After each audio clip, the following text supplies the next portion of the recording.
નમસ્કાર ખેડૂત મિત્રો, એગ્રીબોન્ડ વતી હું અશ્વિન કલસરિયા આપ સૌનું હાર્દિક સ્વાગત કરું છું અને આશા કરું છું આપ સૌ કુશળ હશો. હવે ખાસ આજના વિડીયોમાં આપણે સૌ જાણીએ છીએ ચોમાસું વાવેતર અત્યારે ઘણા ખેડૂત શરૂઆત થઈ ગઈ છે. જેમને આગોતરા વાવેતર હતા, પિયતની સગવડ સારી હતી ભાઈ મગફળીમાં કે કપાસમાં, જેમાં 15-20 દિવસના અમુક લોકોને ભાઈ કપાસ થઈ ગયા છે, અમુકને 4 પાંદડે કપાસ થઈ ગયો છે, મગફળી થઈ ગઈ છે. હવે ઘણા ખેડૂત મિત્રોને આપણે જાણીએ છીએ કે આ પ્રમાણે છે. ઘણા ખેડૂત મિત્રો જે વાવેતર કરે છે, ઘણા વરસાદ આધારિત વાવેતર છે જે થોડાક અટવાઈ ગયા છે. આપણે એક અઠવાડિયા દરમિયાન સમજીએ તો હવે આપણે સૌ જાણીએ કે ભાઈ જ્યારે પણ નવું વાવેતર કરીએ એટલે સારું બિયારણ, સારું ખાતર, સારી બીજ માવજત બધું જ આપણે કરતા હોઈએ. અને એની સાથે જ જે એક પ્રશ્ન આવતો હોય છે કે નિંદામણનો, ભાઈ નિંદામણનું નિયંત્રણ કરવું છે તો બેસ્ટ તો ભાઈ તમે જોયું છે કે બધા જ કૃષિ નિષ્ણાંતો મોટા ભાગે એક જ વસ્તુ ભલામણ કરે, હાથ નિંદામણ કરો તો વધારે સારું, અથવા તમે આંતરખેડ કરો, રાપ મારી દો, જે બી તમારે અનુકૂળ પડે એ આપણે કરવું જોઈએ. ઘણીવાર ખેડૂત મિત્રોમાં પણ આપણે તત થઈ જાય ભાઈ કે અમુક કે નિંદામણનાશક દવા વાપરવી જોઈએ, અમુક કે ખાલી હાથ નિંદામણ કે આંતરખેડ કરો જમીન માટે સારું રહે. XYZ મતલબ બધા એની જગ્યાએ સાચા છે, કારણ કે ભાઈ ક્યારેક એવું થાય અત્યારે મજૂર ના પણ મળે, આપણે સમય એટલો ના હોય, એ રીતની ઘણી બધી પરિસ્થિતિઓ છે, તો આપણે એને એક્સેપ્ટ કરીએ છીએ. એટલે ખાસ હવે આપણે આજના વિડીયોમાં એ જાણીએ કે ભાઈ મગફળી અને કપાસ એ પાક જે છે જ્યારે ઉગી જાય છે તમારું, કે ભાઈ 4 પાંદડાનો થઈ ગયો, 25-30 દિવસનો કપાસ થઈ જાય, મગફળી થઈ જાય, એવા ટાઈમે જ્યારે નિંદામણ હોય છે ખેતરની અંદર 2 થી 4 પાનનું, તો એના નિયંત્રણ માટે તમે કઈ નિંદામણનાશક દવા જે છે ઉપયોગ કરી શકો છો. તો સૌપ્રથમ જે પ્રી ઇમર્જન્સ દવા ઉપયોગ કરી હોય કે ભાઈ પેન્ડિમિથેલિન 30% છે, અથવા તો પેન્ડિમિથેલિન 38.7% CS ફોર્મ્યુલેશન છે. ખાસ જે ખેડૂત મિત્રો હજી ઉપયોગ કરવાના છે એમને નમ્ર વિનંતી, ધ્યાન રાખે પેન્ડિમિથેલિન 30% EC ફોર્મ્યુલેશન અને પેન્ડિમિથેલિન 38.7% CS ફોર્મ્યુલેશન, બંનેમાં ઘણો તફાવત છે. પહેલામાં 38% છે એવું સમજીને, હાઈ પાવર છે એવું સમજીને ઉપયોગ ના કરતા. એના ઉપયોગમાં ખાસ સાવચેતી રાખવા નમ્ર વિનંતી બધા જ ખેડૂત મિત્રોને. 30% તમે ભેજ હશે જમીનમાં ત્યારે જ આપી શકો છો, 38% કોરી હશે જમીન તો પણ તમે ઉપયોગ લઈ શકો છો. આ એક બાબતનું ખાસ ધ્યાન રાખીને ચાલવું. હવે જો આપણે વાત કરીએ કે ભાઈ મગફળી અને કપાસની અંદર કઈ નિંદામણનાશક દવાઓ વાપરવી જોઈએ, તો નિંદામણ આપણે મોટાભાગે 2 ક્લાસમાં નાખીએ. પહેલું સાંકડા પાનવાળું, બીજું પોળા પાનવાળું. સાંકડા પાનવાળું નિંદામણ જો તમારે પાસે મગફળીની અંદર છે, અલગ અલગ પ્રકારના જે સાંકડા પાનવાળા નિંદામણો મગફળીની અંદર ઉગી નીકળતા હોય, અને ખાલી ને ખાલી તમારે સાંકડા પાનવાળા નિંદામણનું જ નિયંત્રણ કરવું છે, તો 2 સારી એવી દવા કઈ છે? પહેલી જે છે એ છે ક્વિઝાલોફોપ ઇથાઇલ 5% EC એટલે કે ઇમલ્શન કોન્સન્ટ્રેટ ફોર્મ્યુલેશન જે આવે છે એ મળશે. બીજી છે પ્રોપાક્વિઝાફોપ 10% EC ફોર્મ્યુલેશન, જે એક પંપમાં 15 થી 16 લીટરના પંપમાં 30 થી 35 ml જેટલી નાખી અને તમે છંટકાવ કરી શકો છો. કેવા ભાઈ સાંકડા પાનવાળા નિંદામણમાં.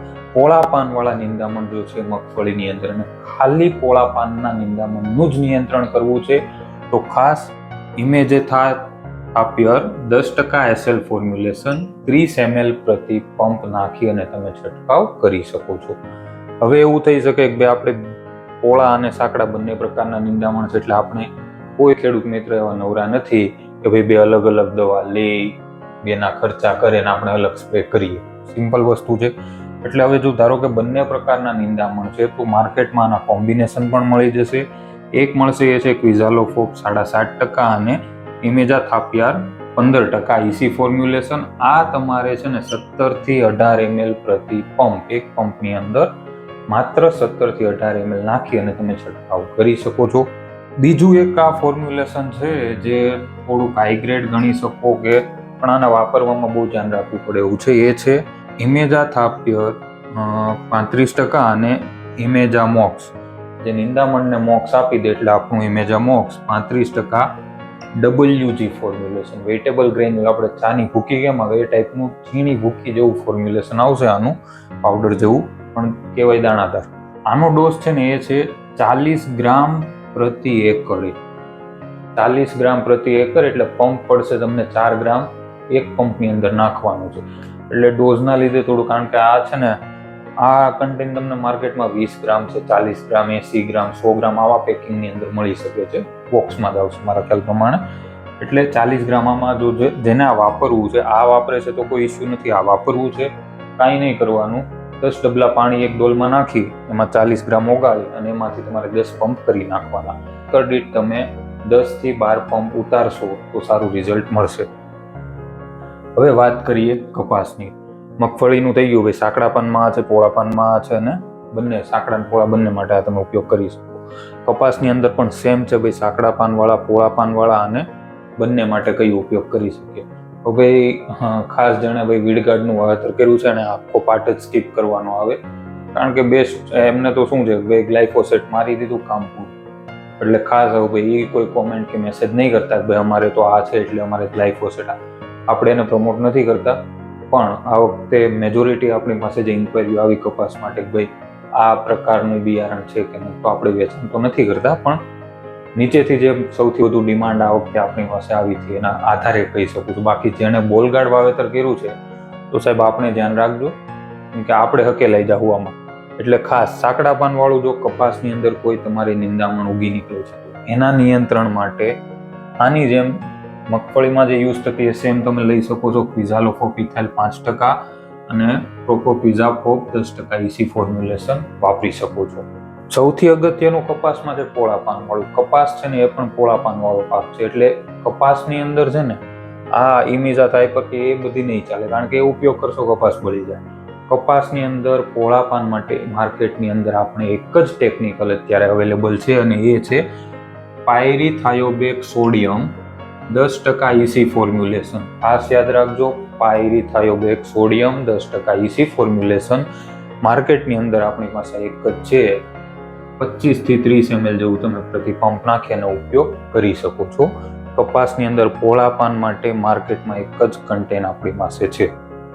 ધારો કે બંને પ્રકારના સાંકડા અને પોળા બંનેને એક સાથે તમારે કપાસના પાકમાં નિયંત્રણ કરવું છે તો બેસ્ટ છે તમારી પાસે પાયરીથાયોબેક સોડિયમ 6% અને ક્વિઝાલોફોપ ઇથાઇલ 4%. ખાસ આ યાદ રાખજો, MEC ફોર્મ્યુલેશન આવે છે જે તમે 40 થી 50 ml પ્રતિ પંપ વાપરી શકો છો. આવા કન્ટેનની માર્કેટમાં એક જ દવા મળશે, અલગ અલગ કંપનીઓના પેકિંગમાં આવે છે. MNC મોટી કંપનીઓની, સારી બ્રાન્ડની કંપનીઓની પણ મળે છે, લોકલ પણ મળી જશે, પણ આ જ કન્ટેન છે કપાસ માટે MEC ફોર્મ્યુલેશન. હવે આપણને થાય કે આ નવું શું છે. નોર્મલી જે આપણે આ EC ફોર્મ્યુલેશન છે એ એટલે શું થાય, ઇમલ્શન કોન્સન્ટ્રેશન. જ્યારે ME શું છે કે માઇક્રો EC છે. આ માઇક્રો EC એટલે કે માઇક્રો ઇમલ્શન કોન્સન્ટ્રેશન, જે EC કરતાં થોડુંક આગળનું એડવાન્સ છે, જે બહુ સારું આપણે ગણી શકીએ.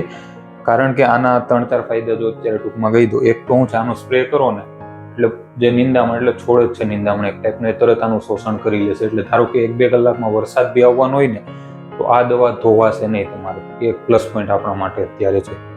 બીજું એ છે, આ છે ને થોડુંક દ્રાવક છે. EC ફોર્મ્યુલેશન મતલબ દવા નહીં, પણ EC ફોર્મ્યુલેશન થોડાક દ્રાવક હોય. એ ઘણીવાર શું થાય, તમે સ્પ્રે નિંદામણ પર કર્યો હોય, છોડ ઉપર થોડીક જતી રહી હોય ને તો એને લાલ પાડી દે. આ MECમાં છે ને એ પ્રશ્ન બહુ નથી આવતા. એટલે આ પ્લસ એક એ બેનિફિટ છે. અને EC કરતાં MEC છે એ અસર જલ્દી કરે, લોંગ ટર્મ માટે છે. એટલે થોડુંક પ્રાઇઝમાં કેવડાવે બટ સારું છે કપાસના પાક માટે. એટલે ખાસ મગફળી અને કપાસના ઊભા પાકમાં જો કોઈને નિંદામણનાશક દવા ઉપયોગ કરવાની થાય છે, ટેકનિકલ ખાસ ધ્યાન રાખે અને ડોઝ ખાસ ધ્યાન રાખીને ઉપયોગ કરે. પ્રી ઇમર્જન્સમાં પેન્ડિમિથેલિન 30% અને 38.7%માં ખાસ ધ્યાન રાખે. બીજું જે અમુક કોમન નિયમો નિંદામણનાશક દવા વાપરવા માટેના છે, પહેલું ફ્લેટ ફેન નોઝલનો ઉપયોગ કરો એટલે આપણે સ્પ્રે સારો થઈ શકે. બીજું, કોઈ પણ દવા વાપરો જમીનની અંદર પૂરતો ભેજ હોવો જોઈએ. કોરી જમીનમાં સ્પ્રે કરો એટલે કાંઈ રિઝલ્ટ નહીં મળે.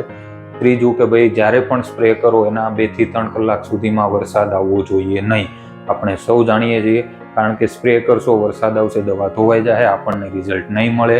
એટલે ઝરમર વરસાદ ચાલુ રહેતો હોય નકરો તો પણ ટાળવું, અથવા તો આગાહી હોય તો આપણે થોડોક ટાઈમ માટે જાળવી જવું. એટલે ખાસ અને અમુક કહીએ ને હોય પાછા પગે ચાલીને દવા સ્પ્રે કરો, જે કોમન આપણે મોટા ભાગે બધા ખેડૂત મિત્રો સમજતા જ હોય છે. એટલે આ બાબતનું ખાસ ધ્યાન રાખવું. બને ત્યાં સુધી હાથ નિંદામણ અને આંતરખેડ જ કરવી ખાસ નમ્ર વિનંતી છે. અને હવે આ દવા સ્પ્રે કરો ને તો 3-4 દિવસ જાળવવું, બહુ આંતરખેડી ના કરવી, નહીં તો પાછા આની અસરમાં પણ ઘણીવાર પ્રશ્નો આવી શકે છે. એટલે ખાસ જેમને હાથ નિંદામણ આંતરખેડ બહુ શક્ય નથી એમના માટે બેસ્ટ કે તમે નિંદામણનાશક દવા છે આમાંથી કોઈ પણ ઉપયોગ કરી શકો. બસ તમારું જે નિંદામણ છે 2 થી 4 પાનનું હોવું જોઈએ. એનાથી મોટું નિંદામણ હશે તો આપણે ઉપયોગમાં તમે નહીં કરી શકો. હાથ નિંદામણ અને આંતરખેડ તમારી પાસે ઓપ્શન છે. તો આ સિવાય કોઈ પણ બીજો પ્રશ્ન રહેતો હોય 100% તમે એગ્રીહોમનો સંપર્ક કરી શકો છો, અથવા જે આપણો વોટ્સઅપ નંબર છે 73 773 500 એના પર પણ તમે કોલ કરી શકો છો. ધન્યવાદ.